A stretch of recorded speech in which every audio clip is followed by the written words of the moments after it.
Então, a gente vai falar sobre fontes de alimentação, né? Fontes de alimentação são, né, esses módulos que vocês veem na entrada de qualquer circuito eletrônico, em particular nos carregadores de bateria, nos adaptadores para carregar bateria dos aparelhos portáteis. Essa grande parte aqui que você vê atrás dos desktops, né, com um grande ventilador, porque ela esquenta muito, tudo isso são fontes de alimentação, é o que a gente vai fazer um experimento. A parte é um módulo importante da eletrônica, a gente vai fazer uns experimentos para conhecer seus princípios. Qual é a questão fundamental? A alimentação da energia elétrica na residência, ela não é o tipo de alimentação que os dispositivos eletrônicos precisam, né? Tipicamente, entrega-se tensão alternada, 60 Hz no Brasil e nos Estados Unidos, mas 50 Hz é maioria no mundo, pelo menos em número de países, tá? Eu não tenho essa estatística em número de pessoas, né? Eu não sei como é que é na China e na Índia, porque isso certamente muda o fiel da balança aí, mas a gente assume que 60 Hz é o padrão. Na verdade, muitos países usam 50 Hz, o Paraguai usa 50 Hz, que dá uma confusão, porque Itaipu tem que gerar metade da energia em 50 Hz por causa do acordo, e o Paraguai não usa metade da energia, né? Então ela é mandada de volta para o Brasil e transformada de novo em 60 Hz. Em termos de tensão, há dois valores aceitáveis, né, dentro das normas da ANEEL, 220 e 127. Essa é a tensão de fase para neutro e é o valor RMS, certo? Cuidado com isso. Tem um raio de 2 aí no meio quando vocês forem simular. É interessante notar que a gente continua falando 110, né, que a tensão de São Paulo e do Rio de Janeiro é 110. 110 já foi usado muito no passado, mas ela não existe mais, tá? No Brasil ela não existe mais há uns 20 anos. A gente precisa parar de falar de 110. Não faz tanta diferença assim, mas é curioso como os termos no cotidiano eles demoram a mudar, né? Já o requisito dos aparelhos eletrônicos da bateria carregável, geralmente eu quero tensão contínua e geralmente tensões muito mais baixas, né? 12 volts, 5 volts, um circuito integrado até menos que isso. Então, a fonte vai ser esse aparelho que vai nos levar, esse módulo eletrônico vai nos levar daqui para cá. A gente vai estudar basicamente dois tipos de fonte. Essa primeira é a fonte clássica, vamos chamar assim. Como a outra chamada fonte chaveada, eu estou chamando ela aqui de fonte não chaveada, né? A outra vai ser baseada no chaveamento muito rápido, uma frequência até muito maior do que os 60 Hz, e depois uma filtragem. Ela tem uma série de características interessantes, é a fonte mais usada hoje em dia. Então, a gente vai começar com uma fonte mais simples. Ela é, infelizmente, chamada fonte linear, esse termo muito ruim. Tá? É absolutamente óbvio que entregar tensão, frequência zero a partir de uma frequência não zero não é uma operação linear. Então, não tem como essa fonte ser linear. A gente abusa um pouquinho dessa palavra linear em engenharia, né?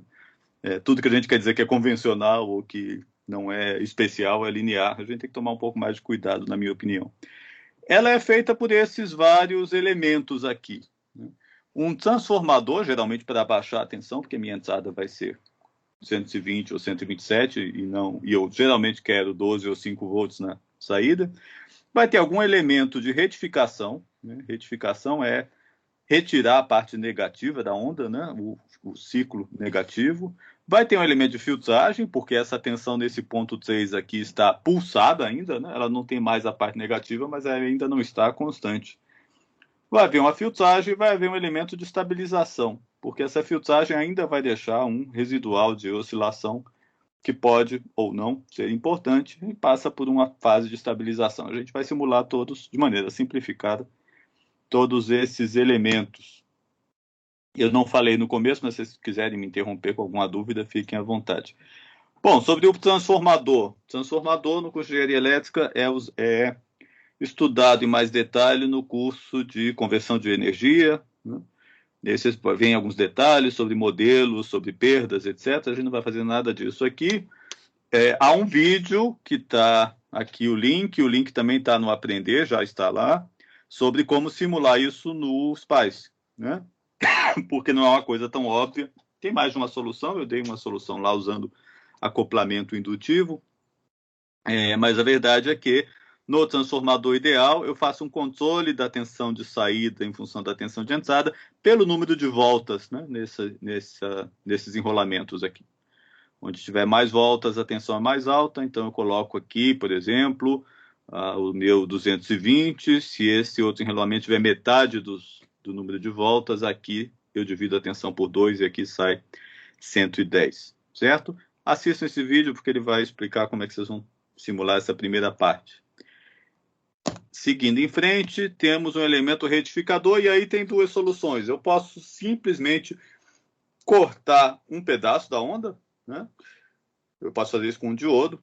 Lembre-se, o diodo ele não permite a passagem da corrente negativa, ele apresenta um caminho de alta resistência para a corrente negativa, ou seja, desse jeito que eu coloquei aqui, da direita para a esquerda. Ele vai permitir apenas da esquerda para a direita, daí o símbolo dele, que lembra uma seta. Eu posso, então, cortar só essa parte de baixo, eu fico com esse tipo de onda, né? Ela é positiva. Qual é a importância de fazer isso? Agora, esse sinal tem uma média diferente de zero. Se eu fizer algum circuito que responde lentamente a esse sinal, ele vai tender a ficar no valor médio, e agora o valor médio não é zero, certo? Eu não podia fazer isso aqui. O valor médio dessa onda é zero. E daí, essa operação aqui não pode matematicamente ser descrita por um processo linear, né? Não tem como. Você tem uma frequência 60 Hz aqui e fizer coisas lineares com ela, na saída você vai ter frequência de 60 Hz, que seja o que você... Quer dizer, quais são as coisas lineares que você pode fazer? Mudar a amplitude e mudar a fase. Qualquer outra coisa é não linear, daí minha reclamação sobre usar o termo fonte linear para esse tipo de fonte. Pensando, então, na retificação de meia onda, que é essa que usa um diodo só, ficou aqui um pouquinho confuso, nós vamos ter a seguinte situação. Quando eu colocar a minha filtragem mais simples, é simplesmente colocar um capacitor. O funcionamento desse circuito tem algumas sutilezas que algumas pessoas perdem. É bom a gente tirar algumas dúvidas. O que acontece aqui? Um capacitor ele se carrega ou se descarrega de acordo com a constante de tempo tal igual a RC. Né? Que R é esse? É a chamada resistência vista do capacitor, ou seja, ele é o equivalente, tá, de toda a resistência vista, em paralelo para os dois lados aqui, né, do capacitor. Seria a resistência tevelã se eu fosse fazer um equivalente. E o que ocorre? Quando o diodo está deixando passar a corrente, né, eu tenho uma constante de tempo muito baixa, porque aqui RL, em paralelo o diodo é um curto, né, em paralelo com o transformador, que é em primeira análise é só um indutor, a tensão aqui, a resistência é muito pequena. Né? Da mesma forma, você pode pensar, do lado de cá tinha uma fonte de resistência interna muito pequena, esse transformador muda essa resistência da fonte, mas ela continua muito pequena. Então, RL paralelo com muito pequeno dá muito pequeno. Em primeira análise, zero. O que significa zero? O capacitor acompanha instantaneamente, quando está havendo corrente positiva, acompanha instantaneamente a entrada. Acontece uma coisa diferente quando, e aí muita gente aqui que muita gente se engana, acha que é quando a tensão começa a ficar negativa. Não, quando a tensão começa a cair. Né? Eu cheguei até o pico. Quando eu cheguei no pico e a tensão aqui começa a cair, porque a onda está começando a sair do pico e em direção ao zero, esse diodo corta, né? Ele fica sob uma tensão negativa, ele não vai permitir a passagem de corrente negativa, e a situação muda de figura. Isso aqui é um circuito aberto, a minha constante de tempo passa a ser RC apenas. Então, ele descarrega rápido e descarrega devagar, carrega rápido, descarrega devagar, volta a carregar, quando esse lento descarregamento encontrar de novo a subida da onda. Certo? Então, você vai ter essa forma de onda, que está até um pouco exagerada aqui, ela pode ser bem menor que isso, mas apenas para mostrar que sobrou uma oscilação. Essa oscilação é chamada ripple, quer dizer, uma ondinha ou onduleta, né? Flutuação, e ela está presente nessa etapa aqui, se a gente não fizer uma estabilização adicional, certo? Então, na próxima slide, a gente vai ver como é que calcula esse ripple. O cálculo é bastante simples, como toda engenharia, a gente vai tentar simplificar ao máximo, né? O que eu vou fazer? Algumas hipóteses para simplificar. Veja, se eu quiser resolver isso rigorosamente, é uma equação tanto complicada. Essa queda aqui é uma exponencial e essa outra onda é uma senoide. Eu vou igualar tempos de uma exponencial a tempos de uma senoide, eu provavelmente não vou conseguir isolar essa variável tempo. Vai ficar, se eu tentar tirar o tempo da exponencial, o outro lado vai ficar log de cosseno de alguma coisa. Se eu tentar tirar o tempo do lado senoidal, o outro lado vai ficar arcosseno de exponencial de alguma coisa. Então, não é fácil isolar essa variável. E não é necessário, porque essa aproximação que a gente vai fazer é muito boa. Esse tempo aqui é muito pequeno. Esse descarregamento, ele descarrega pouco. Então, como a figura nos sugere, eu não vou tratar isso aqui como exponencial, mas como uma reta. Certo? Eu vou dizer que isso aqui é uma reta, reta eu sei trabalhar. Se você quiser ser um pouquinho mais rigoroso, eu vou trocar e elevado a menos x por 1 menos x. Tá?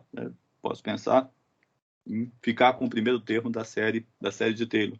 Isso deixa um pouquinho mais rigoroso. Então, de VP e elevado a menos t sobre RLC, que é a descrição desse verdadeiro decaimento, se ele fosse acontecer por muito tempo, eu troco por VP 1 menos t sobre RLC. Mais uma simplificação. Encontrar esse tempo exato aqui é aquele problema que eu estava falando, né?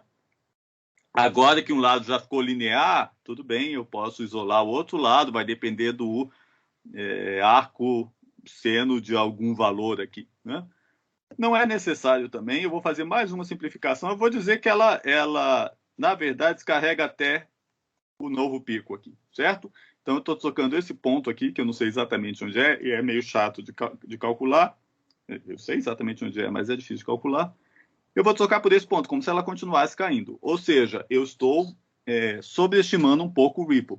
Mas é uma aproximação que vai dar bons resultados. Aí fica tudo linear, né?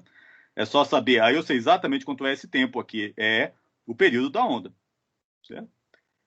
Aí ficou tudo linear, só a questão de isolar as variáveis, vocês vão encontrar isso aqui. C igual a VP sobre RLF, VRPP. O que são essas variáveis? VP é o valor do pico, RL a carga, F é a frequência dessa onda, aqueles nossos 60 Hz, no caso de Brasília, da onde que ele apareceu exatamente, porque esse tempo aqui é o período, né? Na hora que, em vez do período, eu usei aqui 1 sobre F, certo? E quem é VRPP vai ser o valor pico a pico desse Ripple, certo? A diferença desse ponto para esse ponto, que na verdade era para ser esse ponto. Ok? Então daí eu calculo o capacitor sem muitos problemas. Vocês vão encontrar outras fórmulas no livro. Vai depender de você, se você usa valor pico a pico ou valor AC do Ripple, vai depender se você usa VP aqui, vai depender de várias coisas, mas essa fórmula também está correta, como vocês vão observar na simulação. Agora, é muito mais interessante a retificação em onda completa. Eu tenho basicamente duas alternativas. Eu poderia, vou voltar aqui um pouquinho, colocar um outro diodo desse lado e tirar o terra do meio do transformador, tá? É uma solução. A solução mais usada, sem dúvida, é a ponte de diodos, né? Usar 4 diodos nesse arranjo aqui. Certo? Eu fiz algumas mudanças. Veja que agora a minha fonte está entre esses dois pontos, né? E o terra do meu circuito está aqui, né, a saída está ligada entre esses dois pontos. Tá? Cuidado quando vocês forem fazer a simulação de colocar o terra nos lugares certos. Tem uma dica lá no vídeo, porque senão isso pode dar errado. O simulador pode ficar perdido sem saber onde está o terra. Certo? Qual é a ideia da ponte? Claro, aqui sempre tem corrente passando no mesmo sentido para a carga. Né? No ciclo positivo, ela passa por D1 carga D2 fonte, e no sentido negativo ela passa por D3 carga, veja que é o mesmo sentido, D4 fonte. E aí, naturalmente, o Ripple vai ser muito menor, porque lembra, na outra eu tinha que esperar até ela voltar. Isso aqui o pedaço, vem do pedaço negativo do ciclo da entrada. Então, aquela descida que eu ia fazer daqui até aqui, né? Agora eu fiz só até a metade. Então, o que acontece? Aquele F lá vai ser dobrado, né? Ou aquele período vai cair a metade. É basicamente a mudança que a gente vai fazer para calcular o novo capacitor. Ok? Esse Ripple pode ou não ser importante. Eu faço alguns comentários na especificação do experimento sobre o que é esse Ripple e qual é a frequência dele e quando que às vezes ele é inconveniente. É possível usar um módulo adicional para deixar isso mais estabilizado.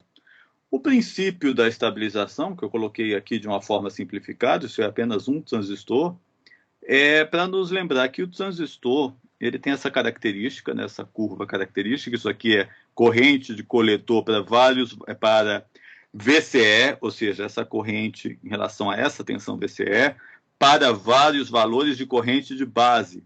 Ele é controlado esse é o bipolar, ele é controlado pela corrente de base. O que me interessa mostrar é que ele tem uma longa região em que a corrente de coletor é constante para muitos valores de VCE.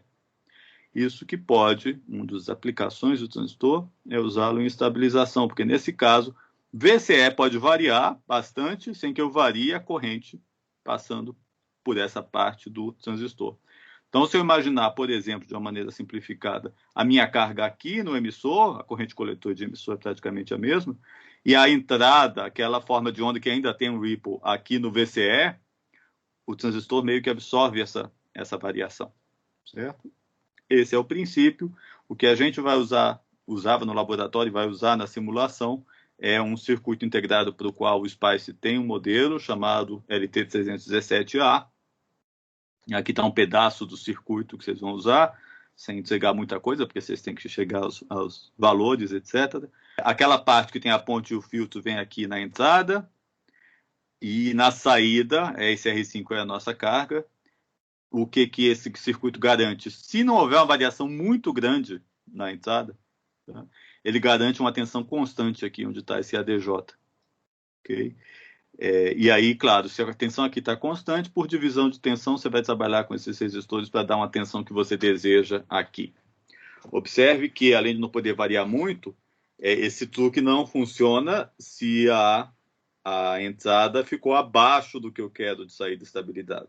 Né? Então, geralmente, a gente coloca a saída com ripple, a entrada com ripple, né? A tensão com ripple, com o valor um pouco acima da saída que eu desejo, e eu uso esse tipo de arranjo para deixá-lo estável. Ok? Essas coisas que eu queria mostrar. Eu pergunto se alguém tem alguma dúvida sobre o que eu falei até agora, senão a gente vai olhar o experimento propriamente dito. Alguém tem algo a dizer? Parece que não. Então, eu vou continuar em apresentação aqui e eu vou aqui no... tá aqui. Isso é a nossa área do aprender, né? Se vocês forem lá para o final, eu tenho um outro estilo de colocar as coisas no aprender, tá? Eu fiz aqui um tópico chamado semana, aqui dentro você vai encontrar todos os materiais, em vez de fazer só uma página grandona, né? O que nós já temos aqui? Nós já temos essa atividade preparatória, que eu pedi que, inclusive, vocês já tivessem visto. Aliás, alguém tem dúvidas sobre o material do vídeo? Porque seria o momento também de conversar sobre isso. Eu esqueci de perguntar. Alguém tem alguma manifestação sobre o vídeo? Não, parece que não. Então, o que tem lá? O link para o vídeo e essa página, fonte de tensão 1, requisitos das tarefas. Aqui eu explico o que eu espero que seja o seu relatório. Tá? Eu vou, no final, falar sobre forma de entrega, sobre datas, etc. Mas vamos dar uma olhada aqui e ler juntos os requisitos e ver se sobra alguma dúvida. Tá? Especificações, eu não vou ler palavra por palavra, não, a gente perde muito tempo, depois vocês leiam com calma. Estou disponível para dúvidas, tá? Sugiro que as dúvidas sejam mandadas pelo Teams. Eu sou avisado quando vocês escrevem alguma coisa. No aprender, isso não está funcionando muito bem, eu posso demorar a ver. Tá? Ou por e-mail, meu e-mail romariza@unb.br, é bem simples. Tá? Qualquer dúvida pode ser mandada nesses e-mails. Então, especificações, a gente vai trabalhar com 220 volts, 60 Hz, que é a tensão nominal de Brasília. Observação, a convenção informal em valor eficaz, certo? Então, quando eu digo 220 volts de tensão alternada, o que eu estou dizendo é que se eu ligar um resistor, vamos pensar numa carga puramente resistiva, um chuveiro elétrico, se eu ligar na tensão de Brasília e se eu ligar numa bateria constante de 220 volts, tá? Ele esquentaria da mesma forma. Essa é a definição do valor eficaz. E isso aí leva a uma diferença, né? Como a tensão alternada está variando, é claro que o resistor tenderia a esquentar menos, né? Já que essa fonte passa por valores altos essa entrada passaria por valores altos e por valores baixos. Eu Então, a primeira tarefa é simular o transformador apenas, certo? Então, nós vamos colocar 220 volts RMS, 60 Hz na entrada. Eu quero que vocês calculem lá os enrolamentos, e isso vai afetar o valor das indutâncias, né, como está escrito no vídeo, para que a tensão pico a pico na saída seja 18 volts. Eu vou usar 18 volts aqui para depois entregar 12 estabilizados. Exagerei um pouquinho, as especificações ficaram um pouco estranhas aí, mas vamos trabalhar assim, certo? Eu quero uma carga resistiva compatível com as especificações. O que são as especificações? Vem desse meio ampere aqui. Então, quando eu entregar aquela carga, aquela tensão estabilizada, a saída deve ser meio ampere. Então, eu posso representar isso por uma resistência de um valor específico, certo? E lembrando, né? A gente escreve, do jeito que a gente desenha o circuito, vai ser fonte, transformador e saída, e carga, né? Você vai fazer isso e o simulador vai te dizer que não consegue resolver esse circuito. Eu quero que vocês pensem um pouco por quê, e vocês vão fazer uma pequena modificação razoável. Eu preciso incluir um pequeno elemento, senão ele não tem como resolver. Pensem nisso, se não conseguirem chegar a uma resposta, mas ela é bastante clara.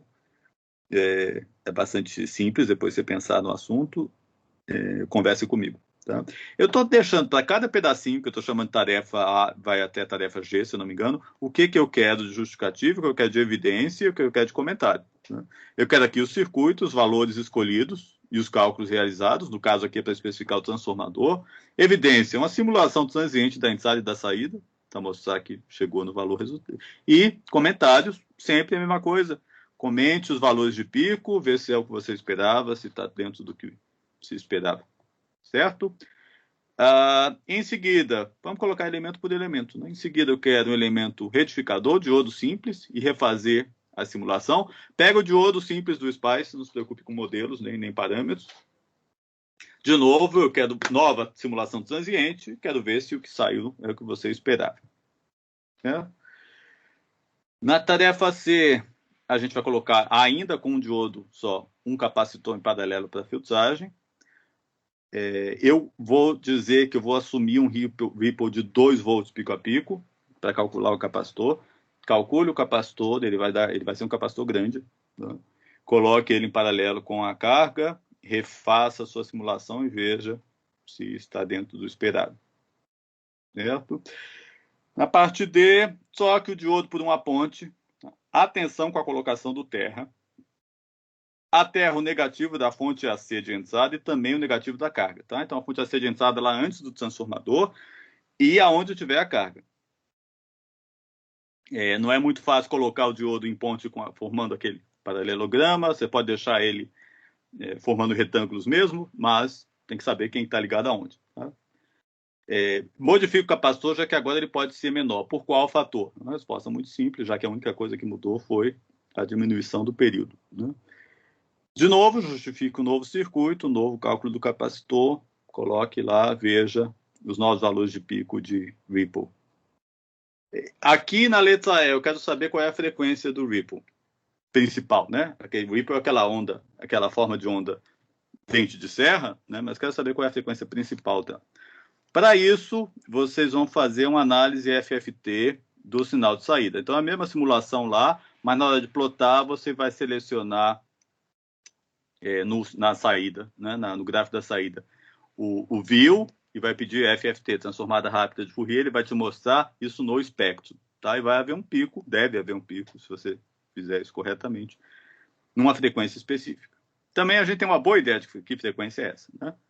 Essa frequência está na faixa do áudio, infelizmente, tá? Inclusive eu digo aqui na afinação convencional ela está entre o Lá2 e o Si bemol 2, inclusive dá para tirar a frequência daí também. E eu pergunto se você já ouviu esse som, em que circunstâncias você já ouviu esse som associado a um circuito eletrônico. Né? Evidência FFT do sinal de saída. Se não aparecer essa frequência dominante com clareza, faça algumas coisas. Selecione um trecho temporal do sinal longe do início, lá nas opções da FFT, porque a FFT vai fazer um janelamento no tempo. Né? Se você pegar o começo, vai ficar um pouco confuso, porque é um transitório. Então, pega um pouquinho mais longe do começo. Se ainda ficar difícil, retire o capacitor, ou seja, volte para aquela forma de onda com o ripple inteiro, tá? Ou diminua o capacitor para ele ficar mais evidente. Certo? A tarefa F, para eliminarmos a oscilação restante, incluo o regulador LT317A. Ele deve estar disponível na biblioteca de componentes. E aqui eu dou umas dicas, tá? Sem dar os valores. Aqui está a sua carga. Aqui tem 2 resistores que vocês devem calcular. A ideia é o seguinte, o que ele me garante é que ele mantém 1,25 volts nesse ponto aqui, desde que não haja muita variação na entrada. Se tem 1,25 aqui, eu quero, lembra, 12 volts, era 12 volts? Aqui, acho que era 12 volts, faça as contas. Eu até sugeri, já fixa R1 em 5 kΩ, calcule R6, certo?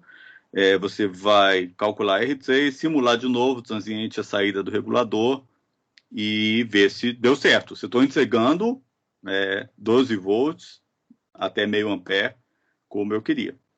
Se ficar muito longe, nesse ponto, se eu quiser começar a fazer pequenas modificações para chegar à especificação, isso é possível nesse ponto. Tá? E é assim que a gente faz também no laboratório. A gente tem uma ideia do que valor que deve dar, mas de repente na hora lá tem uma perda, um efeito que a gente não tinha, no nosso modelo muito simples, não tinha pensado, e a gente faz algumas mudanças, certo? Finalmente, tarefa G, porque esse estabilizador vai deixar a saída, evidentemente, mais estável, eu posso diminuir aquele capacitor que estava muito grande. Tá? Eu posso deixar ter um pouco mais de ripple, porque ele vai ser cortado aqui. Então, vou relaxar aquela condição de 2 volts do ripple. Em outras palavras, vou diminuir aquele capacitor até o ponto que para de funcionar, que eu começo a ter oscilação ripple na saída. Tá? Então, aqui eu quero uma determinação experimental ou simulacional. Né? Mudo aquele capacitor até ele não conseguir mais manter a saída constante. Tá? Eu quero, para você me mostrar que chegou, apresenta a simulação com o valor mínimo que vocês chegaram e a simulação com o valor abaixo do mínimo. Ok? E esse é o nosso primeiro experimento, certo? Ele tem muitas etapas, mas elas são todas muito simples, tá? Muito diretas. O circuito inteiro não é muito grande, essas primeiras etapas, principalmente, são bem simples. Quando você coloca a ponte e coloca aqui o estabilizador, dá um pouquinho mais de trabalho. Evidentemente, eu fiz todas essas simulações, tá? Para ver se aparecia algum problema adicional. É possível que apareça quando vocês fizerem, estaríamos aí para tentar resolver. O que eu vou querer em termos de entrega. Eu vou voltar aqui, eu vou colocar, provavelmente já agora, quando a gente terminar, uma área para entrega do relatório aqui, certo?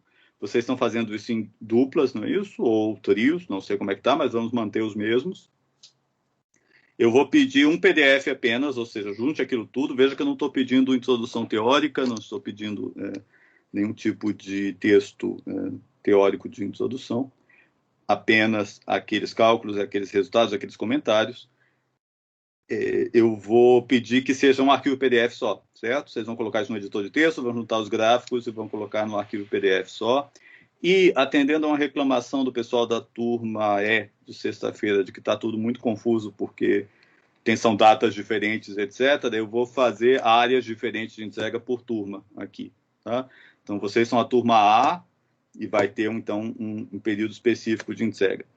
Por que vocês estão com esse problema, assim, não é esse problema, essa questão de ter ficado ainda com a atividade do Adson? Eu vou deixar 2 semanas para isso, tá? No entanto, vejam, organizem seu tempo direito, porque eu não posso continuar dando 2 semanas para as coisas, senão eu entro também nas últimas aulas do curso, de que já não são comigo, né? Eu não posso fazer isso. Então, são 2 semanas, tá? Então, 2 semanas a partir meia-noite, de segunda para terça, daqui a 2 semanas. Eu não vou fechar a entrega, ou seja, vocês podem entregar depois, mas eu vou considerar a pontualidade na correção, certo? Em outras palavras, eu vou tirar ponto de quem não entregar a tempo. Eu vou deixar aberto, mas fica marcada a hora que você entregou, né? E já aviso, semana que vem a gente tem que discutir a continuação desse experimento, tá, para fontes chaveadas, que é um experimento um pouco mais difícil. Então, não pensem, vou terminar o negócio do Adson e ficar, né, e tá tudo bem, porque eu ainda vou ter a outra semana, porque aí vão ser, na verdade, na prática, vão ser 2 experimentos. Tá? Em algum momento a gente tinha que fazer isso. Tá? A outra coisa, eu não vou trabalhar com testes, tá? Acho que já foram testados bastante aí pela parte do Adson. Eu vou usar apenas média da minha parte, vai ser apenas média dos relatórios. certo? Eu vou parar de apresentar aqui e pergunto se vocês têm alguma dúvida no geral. Sobre a entrega desse primeiro relatório, Sim. eu tenho até 2 semanas para entregar, mas se eu entregar depois da segunda que vem, eu vou perder ponto, é isso? Não, não, não. Quando eu falo perder ponto quem não entregar, é no final do prazo estabelecido. No final se você não entregar, no final das 2 semanas estabelecidas. Ah, tá, Certo? entendi. Eu só estou avisando que eu não vou fechar, porque o Moodle permite que eu não deixe vocês entregarem além do prazo, né? Eu não vou fazer isso. Vocês vão poder entregar além do prazo, mas eu tenho que avaliar a pontualidade. Mas o prazo é 2 semanas, ou seja, vamos dar a data direito, 2 de novembro, né? É no feriado. Mas eu não posso deixar para a semana seguinte. Então, é 2 de novembro mesmo. Façam antes. Tá? Ok? Alguma outra pergunta? Professor, Pois não. em relação ao relatório, então não precisa ter objetivo, Não. conclusão, Não, não. mais, Pode só seguir isso. direitinho aquela parte lá, tarefa A, tarefa B, tarefa C, justificar, mostrar os resultados e, é, e os comentários. É claro que, enfim, é uma questão de estilo, tudo que você entrega seria interessante dizer, olha, esse é um, é um relatório sobre fontes, o experimento de fontes, no final dizer, olha, funcionou bem, não funcionou bem, mas não, isso não é requisito. Tá? Ok? Não precisa ter uma introdução geral, não. Alguma outra questão? Professor, o senhor Pois deixou não. lá o vídeo a respeito da fonte de. Não, isso eu não fiz ainda, tá? Eu vou provavelmente aproveitar dessa gravação aí, fazer um vídeo e deixar no YouTube e fazer o link lá. Tá? Ah, beleza. Ou, Muito obrigado. tá bom? Não dá nada, eu vou fazer isso agora, provavelmente antes da outra aula. Certo? Mais alguma coisa? Parece que não. Estou disponível para dúvidas, tá? Termine essa parte do ADS, comece a trabalhar nisso.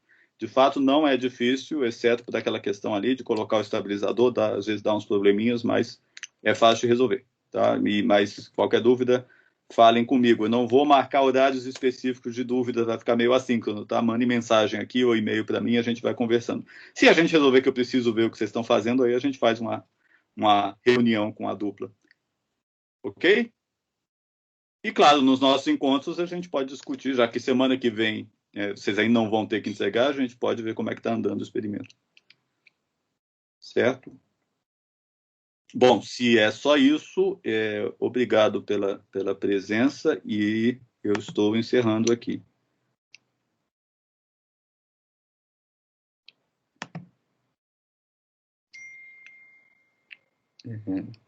Bom dia para vocês.